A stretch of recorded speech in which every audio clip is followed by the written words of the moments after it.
Hi guys, this is Emily Copelli for Gerda Steiner Designs, and for today's card I'll be using the Blast Off and Alien Invasion stamp sets.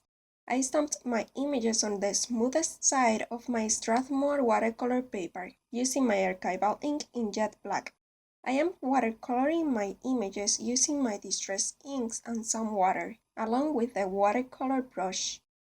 I am using the lightest color as a base and then the darkest color to add some shadows.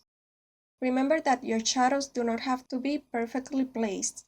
Just by adding some lighter and darker shades, you are adding a lot of interest to your images. I am not an expert in watercoloring, and distress inks are not exactly watercolors, but what I am doing lately is to wet the areas first, then trying to add a 50% of water and 50% of ink to color the whole images, and then using my damp brush to add the darker colors. Then I clean my brush again, and now with my clean damp brush, I smooth out the edges of my shadows, blending both colors together. Sometimes I use two different colors, one for the lightest areas and one for the darkest areas. And some other times, like I am doing with the green areas here, I use the exact same color for the lightest and the darkest areas. I simply do not dilute the ink I want to use for my darkest areas. I only pick it up with my damp brush.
Here I have a die cut I cut out with my scan and cut, which my sweet husband got for me for our anniversary, and I am using my distress ink in antique linen and a round blending tool to color it in a light color. Anyway, if you do not have a scan and cut, you can find a die with a very similar shape, which I will try to find for you and link in my blog. The cutting file I used for this glitter paper was included inside of my scan and cut. Then I'll use a sponge dauber to add some vintage photo around the edges of my glitter piece of paper. I'm using a sponge dauber because I want to have more control with it to make sure I keep it around the edges and not get it in the center of my panel. Anyway, you can totally use a blending tool for this as well.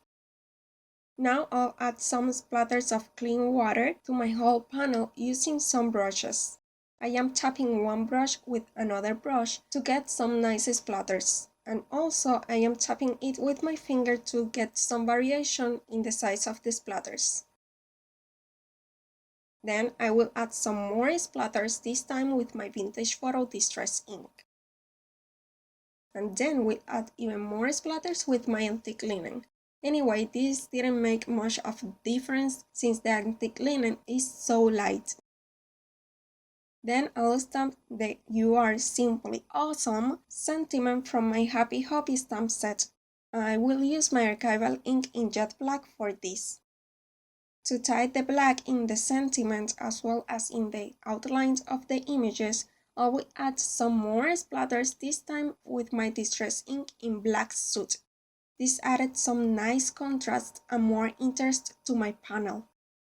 I am using the packaging of my stamp set as a mask to add some more concentrated splatters to the areas I want. To cover up as much of ink I got in my panel, I am using the little stars from my stamp sets with my black ink.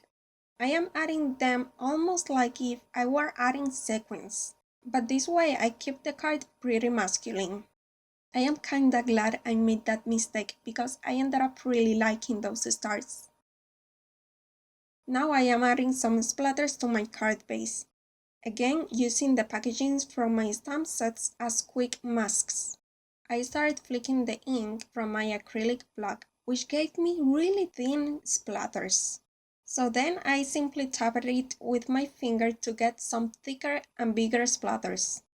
Then I moved the packagings out of the way and I added some more splatters around the areas I already added them to kinda smooth out the line I got with the packagings and make it more subtle. Sometimes I like to use my card base white without doing anything to it, since I really like how the main panel pop over it. Anyway, lately I have been feeling like it looks a little incomplete, so I would suggest you to do something to your card base. No matter how simple and quick and easy it might be, it makes a huge difference in my opinion. It might be some quick splatters or simply some quick dry embossing, but I think it adds a lot of more interest to your card without making it too busy. That way your main panel will still stand out, but your card will look more finished. Then I decided to add a bit of my hemp-tick cord in natural to the top of my little notepad paper.